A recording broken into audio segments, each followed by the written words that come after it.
Hello everyone, welcome to gurukulaki.in। चलिए शुरुआत करते हैं आज के वीडियो सेशन में। इसमें हम टोटली बात करेंगे आरआरबी के नोटिफिकेशन के बारे में, तो इसको पूरा ही हम डिकोड करेंगे। फर्स्ट ऑफ ऑल, ये एक अच्छी खबर है कि कोविड-19 में भी आरआरबी आईबीपीएस ने नोटिफिकेशन दिया आरआरबी का।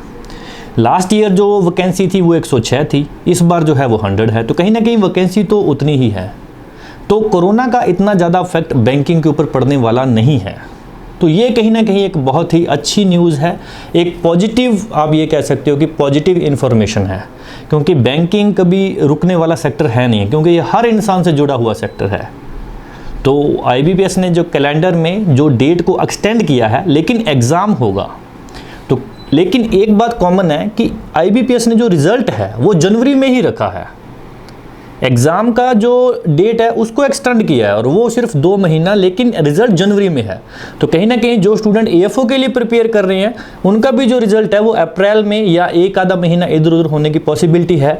लेकिन एग्ज़ाम का जो शेड्यूल है, मेरे ख्याल से सभी को कॉन्फिडेंस आ गया होगा कि वो फिक्स है, और एग्ज़ाम की जो वैकेंसी है वो भी लगभग इतनी ही रहने वाली। हो सकता है थोड़ी बहुत कोविड-19 की सिचुएशन में, अनप्रडिक्टेबल ये सिचुएशन है तो कुछ अफेक्ट पड़ सकता है, लेकिन बैंकिंग कभी रुकने वाला सेक्टर नहीं है। तो अभी वैकेंसी है ये 100, लास्ट ईयर जो थी 106, तो कहीं ना कहीं ये वैकेंसी उतनी ही है जितनी लास्ट ईयर थी। तो बैंकिंग के ऊपर इतना कोरोना का इफेक्ट पड़ा है नहीं है, ठीक है। और दूसरा बात कर लेते हैं हम एज लिमिट की। तो एज लिमिट में आप सबको पता है कि वहाँ पे आईबीपीएस ने नोटिफिकेशन को अच्छे से मेंशन किया है। सबसे पहले तो मैं आपको खुद बोलूँगा कि आईबीपीएस की वेबसाइट पर जाइए और खुद उस नोटिफिकेशन को रीड कीजिए, क्योंकि अगर आप रीड करोगे तो आप 4 पर्सन को और बता पाओगे, ठीक है। तो अच्छे से उसे रीड कीजिए और फिर आप उसको फॉर्म को है उसको फिलअप कीजिए। तो इसमें जो है एज 21 से लेकर 32 के लिए जो एज वाले पर्सन है वो एलिजिबल है, लेकिन एज रिलैक्सेशन है वो अकॉर्डिंग टू कैटेगरी है। कैटेगरी फिल करते वक्त बस एक ध्यान रखना आप लोग कि जो पर्सन फिजिकल डिसेबिलिटी से होते हैं या बेंचमार्क डिसेबिलिटी से हम कह देते हैं, वो वाले जो पर्सन हैं उनकी कैटेगरी में कहीं ना कहीं मिस्टेक हो जाती है। तो लास्ट ईयर 2 से 3 कैंडिडेट ऐसे आए थे जिन्होंने अपनी जो कैटेगरी है वो जैसे किसी ने ओसी भरना था तो उसी ने वीआई भर दी। तो ये कहीं ना कहीं आपके लिए लास्ट में जाके फाइनल सिलेक्शन के वक्त या इंटरव्यू के टाइम डॉक्यूमेंट वेरिफिकेशन के वक्त यहाँ पर प्रॉब्लम आ सकती है। तो कैटेगरी को अच्छे से फिल कीजिएगा। सबसे जो इम्पोर्टेंट चीज़ है वो है कैटेगरी, और फिर है डेट ऑफ बर्थ, और अपना जितना भी डॉक्यूमेंट का आपका नाम, पिता का नाम जो भी है उसको अच्छे से फिल कीजिएगा, जो भी स्टूडेंट इसके लिए अप्लाई कर रहे हैं, ठीक है। तो दूसरी बात यह है कि जो एग्ज़ाम का पैटर्न है वो सेम है।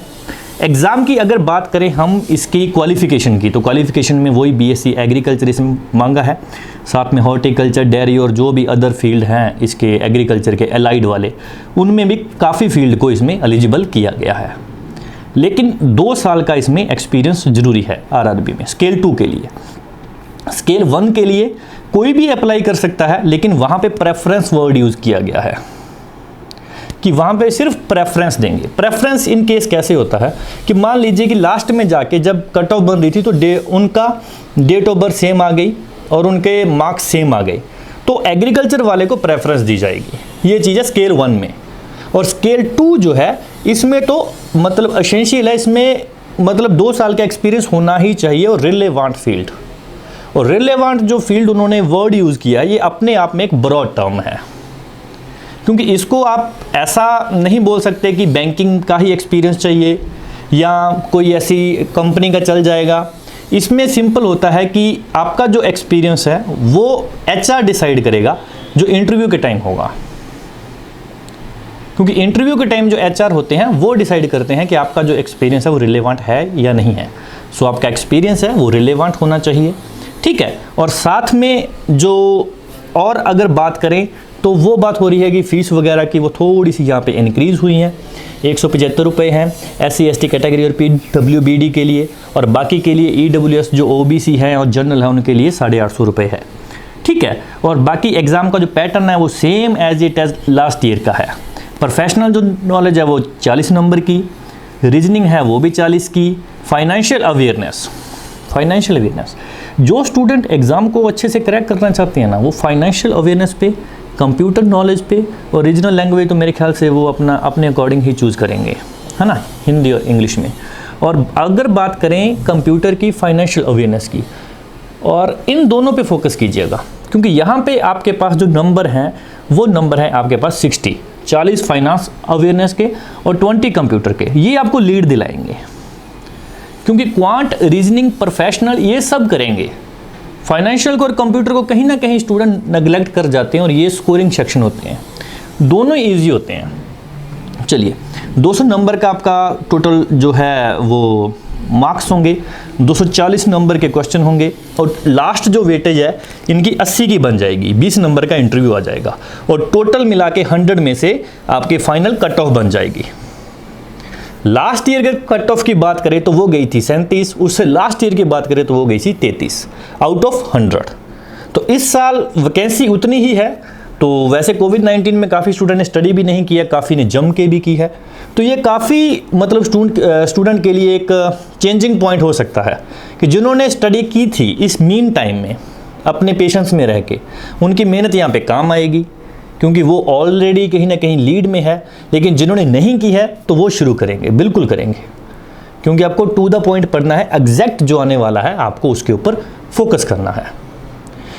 240 नंबर के जो है वो नंबर ऑफ क्वेश्चन है, 200 मार्क्स हैं, तो आप कम से कम ये टारगेट लेके चलो कि 200 में से मेरे 80 से लेके 100 के बीच मेरा स्कोर आना चाहिए, ताकि इनकी जो वेटेज भी बनती है वो 40 से अबव बननी चाहिए out of the 80। And 20 number का इंटरव्यू लेके आपका जो इंटरव्यू से 7-8 मार्क्स आते हैं, मिनिमम आते हैं, तो आपके 50 नियर अबाउट होते हैं, तो आपका कहीं ना कहीं पॉसिबिलिटी बढ़ जाती है according to last year pattern. ठीक है, चलिए आगे देखते हैं। आगे है गवर्नमेंट IBPS ने इसमें कुछ गाइडलाइन भी दी हैं कोविड-19 को लेके, कि जैसे मास्क वगैरह का बोला है कि जो मास्क वगैरह N95 जो मार्क्स हैं वो सबके लिए ज़रूरी हैं। जो N95 मार्क्स होते हैं 95% एयर का फिल्ट्रेशन करते हैं, इसीलिए इसे N95 जो मार्क्स है वो बोला जाता है। और बाकी भी जो टाइप की कोविड-19 के गाइडलाइन इंस्ट्रक्शन है वो अच्छे से फॉलो कीजिएगा, कहीं ऐसा ना हो कि आप लोग एग्ज़ाम को मतलब भर के और पेपर देने चले जाओ और कोविड-19 के गाइडलाइन की वजह से वो आपको एंटर ना होने दें।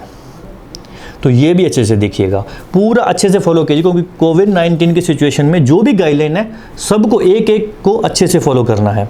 एग्ज़ाम डेट की बात करें तो उन्होंने ऑलरेडी अक्टूबर और नवंबर बोला है, फिक्स नहीं किया है, मंथ फिक्स किया है, डेट फिक्स नहीं है। तो ये कहीं ना कहीं तो एग्ज़ाम अक्टूबर नवंबर में हो जाएगा, ठीक है। और हो सकता है कि अगर एक्सटेंड होता है तो IBPS हमें नोटिफिकेशन भी दे सकता है, लेकिन ज़्यादा एक्सटेंड नहीं होगा, क्योंकि उन्होंने रिज़ल्ट की जो डेट है ना वो जनवरी 2021 ही बोला है। तो वो ज़्यादा से ज़्यादा ट्राई करेंगे, क्योंकि बैंकिंग में क्या होता है ना कि एक फाइनेंशियल जो ईयर होता है ना वो बहुत बैंक के लिए ज़्यादा इंपॉर्टेंस होता है।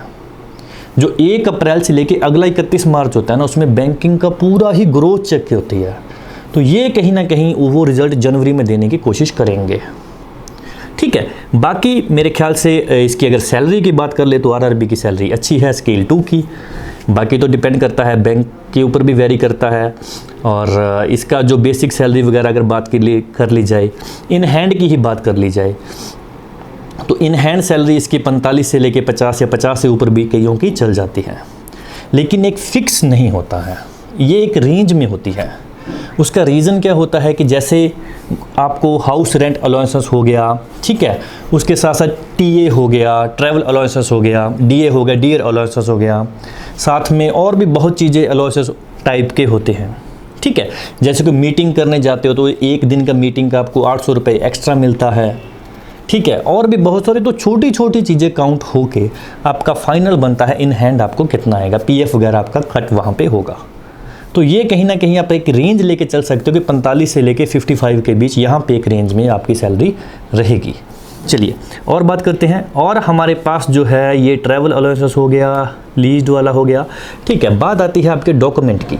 तो आपका अगर जैसे अभी स्टूडेंट का काफ़ी ये है कि जो डॉक्यूमेंट वगैरह, क्योंकि जो 4th ईयर में स्टूडेंट हैं वो तो ऑलरेडी इसके लिए एलिजिबल नहीं है, ठीक है।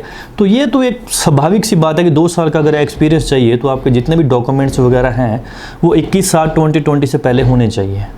तो ये तो 2 साल का एक्सपीरियंस है, तो कम से कम 2018 से पहले आपकी ये वाला होना चाहिए। तो ये चीज़ तो एस्पिरेंट यहाँ पे वर्ड यूज़ हुआ है पैट, ये है प्री एग्जामिनेशन ट्रेनिंग। तो प्री एग्जामिनेशन ट्रेनिंग का मतलब क्या होता है कि जो स्टूडेंट वीकर सेक्शन से होते हैं, जो SC ST और जो माइनॉरिटीज से होते हैं, उनको RRB एक ट्रेनिंग देते हैं कि एग्जाम का व्यू कैसे होगा, कि एग्जाम में आपको जैसे बटन वगैरह सबमिट कैसे करना है, नेक्स्ट कैसे करना है। तो ये तो वैसे आजकल मॉक टेस्ट वगैरह मतलब बहुत सारे हैं, तो जस्ट एक फॉर्मेलिटीज़ होती है और कुछ नहीं होता। और ये इस बार बोला है कि उन्होंने मे नॉट मतलब नहीं हो सकते, लेकिन मे नॉट यहाँ पे पॉसिबिलिटी है, हो सकता है कैसा करते हैं, लेकिन ये बहुत कम स्टूडेंट इसको अप्लाई करते हैं, क्योंकि इसमें जस्ट आपको एक पैटर्न मिलेगा कि एग्ज़ाम कैसा मतलब दिखेगा कैसे, वो पैटर्न जो विंडो है वो कैसे होगी, बस इसमें ये विंडो का पूरा बताया गया होगा, ठीक है। और दूसरा जो है इसमें है डिक्लेरेशन का। डिक्लेरेशन में मैं आपको ये जरूर बोलना चाहूँगा, इंग्लिश में फिल करना। अगर आपने हिंदी और कोई और रीजनल लैंग्वेज में फिल कर दिया तो इसका मतलब है कि आपको इंटरव्यू में नहीं बैठने दिया जाएगा। ये उन्होंने बोल्ड में मेंशन किया हुआ है। लास्ट ईयर जितने भी कैंडिडेट ने हिंदी में लिखा था, बहुत सारे कैंडिडेट को वहीं से ही मतलब इंटरव्यू से वापस भेज दिया गया था घर वापस। तो प्लीज़ इसको सीरियस लीजिएगा और इंग्लिश में ज़रूर फिलअप कीजिएगा। बात करते हैं अभी इंटरव्यू की, कि जो कैंडिडेट इंटरव्यू के लिए एलिजिबल होंगे उनका इंटरव्यू नाबार्ड के कुछ अथॉरिटीज़ के कुछ ऑफिसर वगैरह हो गए, IBPS से, और रीजनल रूरल बैंक के, वहाँ का जो नोडल रीजनल रूरल बैंक है वहाँ के जो है जो अथॉरिटी ऑफिसर है वहाँ के कुछ मेंबर्स हो सकते हैं, ठीक है। तो आपको कहीं ना कहीं जो रूरल इकोनॉमी है वहाँ उसकी नॉलेज कहीं ना कहीं आपकी चेक की जाएगी, उसकी नॉलेज आपको अच्छे से होनी चाहिए। और जो कंपनी का भी जिसका भी आप एक्सपीरियंस लेके एलिजिबल हुए हो इंटरव्यू के लिए, उसका आपको 100% पता होना चाहिए, ठीक है। और लास्ट मैं यही बोलना चाहूँगा कि गुरुकुल एग्री भी इसके लिए जो RRB के बेस्ड है इसके ऊपर पूरा कोर्स लेके आएगा, जिसमें टोटली ही RRB के जितने भी सब्जेक्ट होंगे 5 to 6 वो सभी करवाए जाएंगे। क्योंकि यहाँ पे 40 नंबर का एग्रीकल्चर से कुछ इतना ज़्यादा फ़र्क पड़ेगा नहीं, क्योंकि यहाँ पे जो फाइनेंशियल अवेयरनेस है, कंप्यूटर है, ये एक लीड वाला सेक्शन है। इसको 3 हिस्सों में बांटो कि जो प्रोफेशनल नॉलेज है ये 40 नंबर का है, इसमें से चलो आप 15 से लेके 20 या 25 या इतना टारगेट रखो कम से कम। हो सकता है 30 भी आ जाए अगर एग्ज़ाम इजी आ गया तो, हो सकता है 12-13 भी आए अगर टफ आ गया तो ये आप एक रेंज लेके चलिए। लेकिन फाइनेंशियल अवेयरनेस है, इसकी एक लिमिट है, ठीक है। कंप्यूटर है, इसकी भी एक थोड़ा लिमिट है, ये इजी ही आता है IBPS के एग्ज़ाम में, ज़्यादा टफ नहीं आता है। तो यहाँ पे एक स्कोरिंग सेक्शन है, और क्वांट और जो रीजनिंग है ये AFO के कंपैरिजन में टफ आएगा, क्योंकि ये स्केल 2 है, ठीक है, ये थोड़ा टफ आएगा। तो अपनी इंग्लिश वही जो है वो लॉजिकल इंग्लिश आएगी। तो कहीं ना कहीं ये पूरा ही आपको 6 के 6 जो सब्जेक्ट हैं ये पूरे लॉन्च किए जाएंगे, इसका पूरा ही आपको पढ़ाया जाएगा। 240 के जो क्वेश्चन है 200 मार्क्स के, और जो इसका पूरा एग्ज़ाम के रिलेवेंट इसको रखा जाएगा। इसी के साथ thank you so much, God bless you all.